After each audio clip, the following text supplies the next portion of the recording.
Welcome back. We're continuing our discussion about user stories by discussing how we can go about writing high quality user stories. We've already discussed in the previous video the invest criteria and sort of building on that. We're going to continue this discussion in sort of a shorter video here about the final crafting of good user stories. Now, as a quick reminder, we did look at this, right? And we had a user story with this invest criteria, and we did talk about how two of our criteria, estimatable and small, were like yellow flags, we called them, right? So estimatable was a bit of a problem because it kind of depended on what the user wanted in terms of scan complexity. And then small was a bit of a yellow flag because it wasn't clearly defined here. And it could get really big if there was some scope creep happening with like voice command or AR vision or whatever there might be, right? So if we take this invest criteria, how can we actually go from sort of the yellow flag scenario, and we don't want to throw out the user story, but we do want to phrase our user story in a really nice, clear way that will allow us to put those green check marks beside everything on invest. So we can see we've rephrased our user story here. As a child, I want to play an animated monster scan so that I can feel brave at bedtime. This is now estimatable. We can estimate this a lot better because we understand the limited sort of interaction that's expected to happen when it comes to this monster scan. And of course, now that that is more well-defined and more limited, it now scopes very cleanly into one of our features. Previously, we had that undefined scan and we weren't sure, but this idea of saying it's going to be an animated scan, we're able to now sort of define that a little bit better rather than like an AR scan around the room or something like that. Okay, we have a couple of common pitfalls that occur when it comes to our user stories. I know that this is kind of a long list, but we're just going to go through each one here. We'll start with this idea of too big. Now, we don't talk about epics in this course, but there is a level above features that often are called epics, and it's just sort of many features merged together into an epic story of some kind. But what we do know is that we could have sort of like a story that might be pretending to be a story, but really it's a feature. It's really big, right? And we can break those into smaller testable chunks. So for example, maybe you're talking with a child, you're interviewing a child to find out what they need, and the child says, I want to have a super awesome bedtime adventure with scanning and badges, and there's games and there's stories, and then I'm going to be happy, right? That's giant. So thank you, child, but let's talk about all of those and separate them out. Next, technology first wording. So implement AI endpoint is not a user story, right? We've talked about that. We want to focus on user value. Implement audio recording and playback is a lot better than implement API endpoint. Even better, this would say something like, as a child, I want to be able to record my voice and listen to it. Right? Like that's really what they're saying. We don't want to get any of the language in there that maybe a child wouldn't use. Implement audio recording and playback might be language that like an adult would use. So it kind of depends what the role would be here. But that's of course an important piece because really when we're writing these user stories, we really want to be thinking about it as if we are the person who's defining this user story. Here, no reason, right? So without a reason, it is hard to prioritize or validate. So while we do kind of talk about the because or the so that, part of that classic structure being a bit more optional, without it, we don't have enough context to do a good job, right? If a child says, as a child, or they wouldn't say as a child, right? But if a child says, I want to scan for monsters, that's nothing, right? Like that's not that much. That's not very helpful. Well, why do you want to do that? What are you hoping to feel, right? And what about scanning for monsters sounds fun? Or what about scanning for monsters sounds scary? And so if we have that because we can flesh out an idea, we can make sure that we can prioritize it, we can make sure that we can test it and make sure that it like meets the user's needs and requirements. So having that because at the end really does help bring context to our user stories. Next here we have dependent on too many other stories. So we really want to focus on creating non-linear stories. So for example, as a child, I want to get a badge. So when I finish the checklist after playing the scan and hearing a message, we can see that this is really like interconnected with lots of other stories. We can't really get this story done on getting a badge until we've finished making our checklist code, making the scan code, making the audio recording code, being able to hear the audio recording, and then the badge code has to be made. And then this is more of like a behavior of getting the said badge when all of those other pieces have been created, right? So while this is maybe a story that will come later, the reality is it probably isn't meant to be a story at all. At the end of the day, this is just describing a behavior, not necessarily something that the user wants to add directly, right? If they want to add a checklist and scanning and hearing a message and badges, maybe later on there's a discussion about what types of badges we need, right? We want to do our best to disconnect our stories so that we're able to kind of not be forced into working on them in a linear pattern. We want to be able to sort of distribute the work evenly. We want to be able to parallelize the work as much as we can across our team.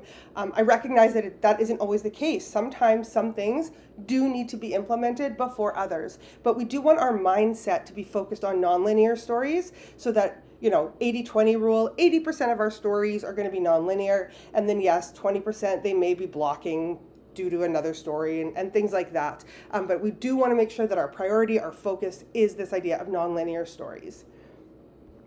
Next is fake users, right? So as the system, I want whatever. That's not a user. The system's not a user, right? As the system, I want to store messages in the cloud. No, that's not a thing. Nobody says that because systems are not sentient yet. So make sure that when you're actually defining your user stories, you are a real user, because perhaps the user is a teacher who wants to be able to access their emails on their computer, but also on their phone. And how are we going to do that? We're going to go store their messages somewhere third party. Maybe the cloud, right? Maybe it's really just going to be some database somewhere, right? Like some server somewhere. But we really want to make sure that rather than just saying, as the system, I want to store messages in the cloud, we dig deeper. We ask ourselves, why do we think we need this story? What value are we trying to bring? And who would it value? And then we can rework this story into like an appropriate role and an appropriate because.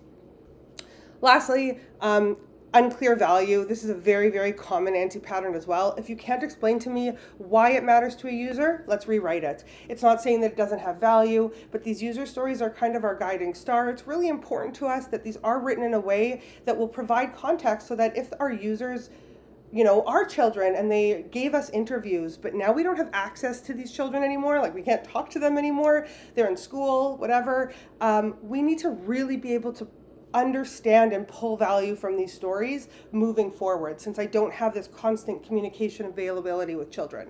So as a child, I want to customize monsters.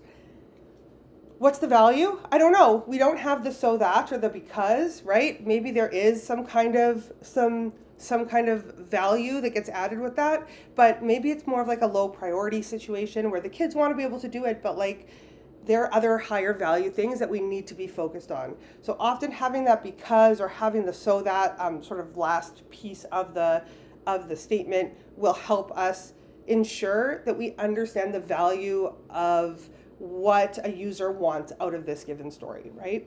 So well-written stories drive good design, good conversations, right? Lots of back and forth, and all of these anti-patterns get in the way, and a lot of them make it really hard for us to converse with our users, with our clients that we're working with to gather these requirements, and they get in the way of our development, right? Things like dependent on too many other stories or not understanding the values. We don't really know how it's going to fit into the big picture. These are things that we can solve with really well thought out, well designed user stories. Okay, so as I had previously mentioned, we talked about prioritizing these, and what we're going to do is we will prioritize them by value. So how do we get these values and how do we use them? Very, very similar to our features. Our priority does need to be a discussion we've had with our user, because they need to tell us what feels the highest priority. If they pick a feature like, message boards or bedtime routine is the feature, and we'll talk about sort of grouping things by feature. they need to be able to understand that maybe not everything can get done in the very first round, or maybe some things are going to take a really long time. And having that discussion allows them to give priorities to their user stories.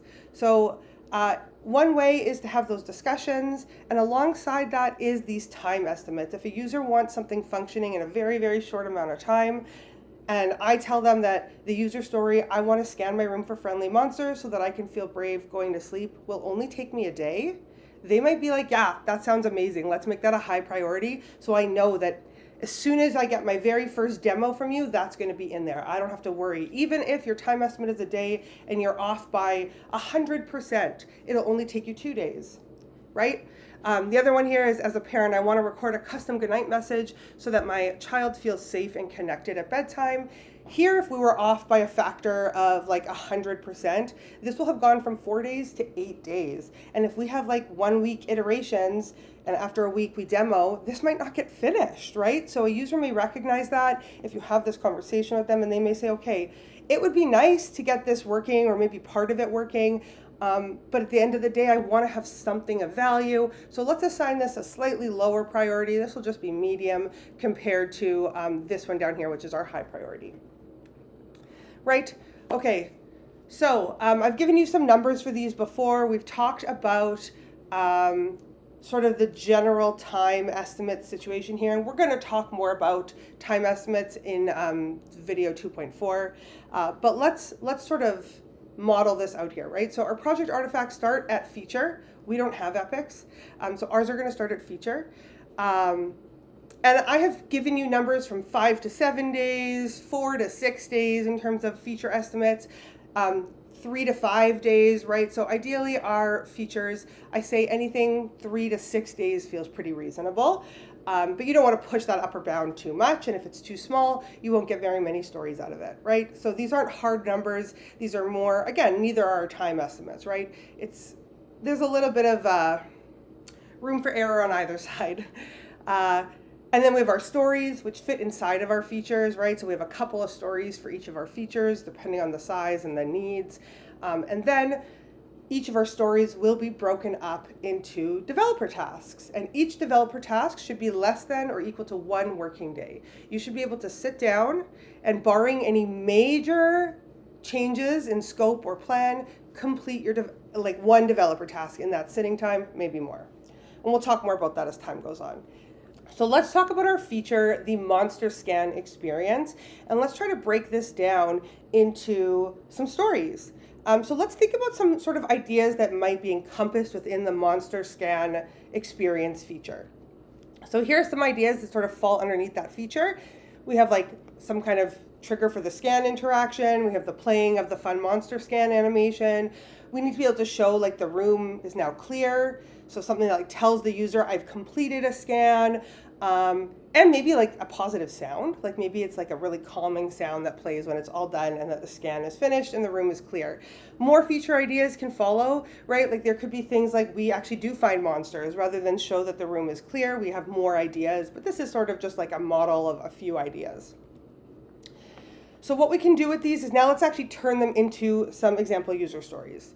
So as a small child, I want to start a monster scan so that I feel brave at bedtime, right? So here we can see that like they are non-reading. I put in like a small child, like I'm thinking like a toddler or something. So it needs to be something that's obvious for like a toddler to be able to use. They want to be able to independently do the clicking of the button or whatever it's going to end up being, right? So I sort of tried to put on a very, very young child hat. My daughter at 4 years old, at 3 years old, she can't read, but she understands I'm scared of monsters, right? So she won't be able to read a whole thing, but she could have a visual that makes it obvious what to do and how she can sort of take part in this experience. The other one here, as a child, I want to know that the scan is happening so that the experience feels fun. Right? So this means that we don't just push a button and we see a white screen, but instead like something actually visually appealing will happen so that the child knows that the phone is scanning the room, it's working really hard, right? And then let's go and break it down one step further. So let's just take, as a small child, I want to start that monster scan so that I can feel brave at bedtime. Now let's hit our tasks. These are our developer tasks. These are technical. Here's where we're going to really start to sort of list out the checklist of things that we as the developers need to do in order to say, I have completed this user story, and check them all out. Pardon me. So we have a few options here that I've started to list out, and this is by no means everything that you might put. We've designed the button, implement the button click event, trigger some kind of animation on click, and maybe we're going to log the scan event to the system. Developer tasks are for you. It is a checklist for you. It is also so that when a QA, like a quality assurance person, comes in, they have this opportunity to sort of see what's been done so far, how far along you are. It's sort of just like a external checklist, but it's not for the user. It's for you as a technical person so that you know you're not missing anything. Often developer tasks are created still as a team. Even though they're for you as a person, this way you also have discussion. You all can sort of still ensure that nothing is missing to consider like a user story finished. But they get to be really technical in nature. Developer tasks can include things like research. I need to do some research on triggering animations. I've never done it before. I would like to set aside some time to do that. That's okay. Developer time can be just like boilerplate code. I know that I'm going to need a new class because we don't have a scan class yet. We don't have a scan UI model yet, whatever it might be. So I need to set aside a little bit of time to do that. How granular you go is really up to you and your team to decide. Certain workplaces have certain rules. Pardon me. But very often, as we'll see in later lectures when we start to talk about version control, often these tasks are associated with designated branches of code. And so we sort of want to balance between getting really, really tiny tasks, each that take 11 minutes, and giant tasks, each that will take upwards of a day. All right. As other options, you can always add acceptance criteria. It does help with making stories more testable.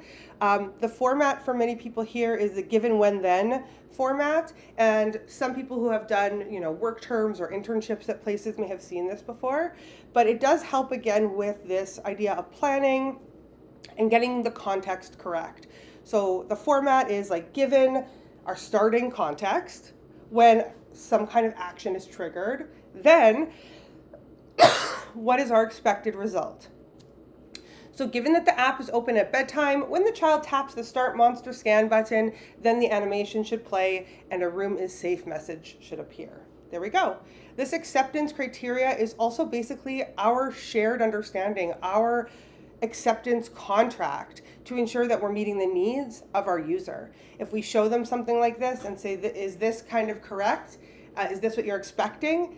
It's going to make it easier for us to test, easier for us to know when it's done, better for the user to know what to expect. We're both managing expectations and meeting them. A lot of planning goes into upfront work before you actually sit down and start coding, right? So you may not get to all of this for every single one of your user stories in this class, but that doesn't mean that you shouldn't try to start thinking about different types of formatting and trying them and thinking through some of these processes. So when you first get your project, we need to build an initial backlog of ideas, right? You've picked your project, now what? So step one for all of you is going to be to create a shared document or some kind of a board. Now, we will get to using Git very soon, GitLab, but for right now, you won't be using it as far as many of you are concerned. I'm not saying that you can't use GitLab. You can start in there, but many of you won't be set up yet, and that's okay.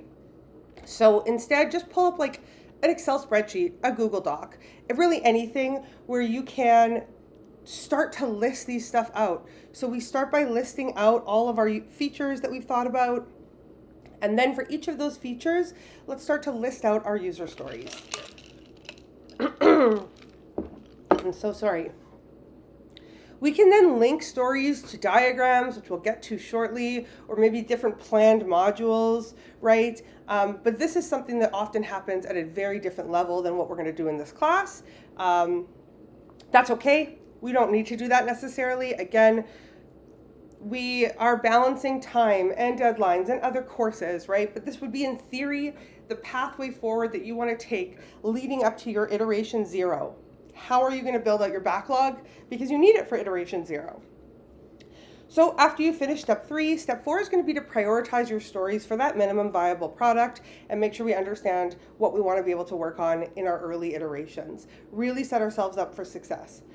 Making these choices does not mean it's set in stone, right? We've talked about how this is not a all or nothing scenario. We don't have to follow these exact steps. Once it's been set up, we're not allowed to touch it again. If we commit to these user stories, we have to finish them. That's not the case, right? We do have some flexibility. Once we've done all of these things, we can go and check invest on each of our stories and just revise them as needed. Make sure that they're going to be good for when we start to assign them to our friends and team members and break them down later. Okay. So if you have been following along with my videos the way I've been asking you to, you hopefully finished at the end of the last video with creating some draft user stories, maybe just in your brain, maybe you actually wrote them down, maybe you've even started sharing them with your team. In any of those cases, or maybe you did nothing, and right now, pause and go make a user story, because now you should take a moment to actually go check your user story against that invest framework. If you didn't do that at the end of the last video, but once you've done that, look for those yellow flags or maybe even red flags and revise, right? Get a user story out of the invest framework, just one, just to say you've tried it. Once you've done that, add some acceptance criteria. Start to think about what the interfaces and the system support would look like. That would be this step 3 over here. Like, just think about it. You don't have to have it all planned out and talk about the interactions with your group, but just think about the stuff that your user story that you just are working with for this pause and reflect would require. And then think about how long it would take you, right? Think about how long it would take you versus how long it would take me, right? We're different people. We have different levels of expertise. It's another thing to be considering when you're trying to decide on your estimates, right? Is what you actually know. One of the best ways to make good estimates here is to start thinking about those developer tasks. Do you need research time built in? Do you need boilerplate code that doesn't exist yet? Probably, since you have no code yet, right? So think about all those things and try to put a reasonable estimate to it, and hopefully I'll get a chance to share it with your group, or maybe you can share it in class. Cool, and with that pause and reflect, I will say thank you so much for watching this video, and I will see you in the next one. Bye, everyone.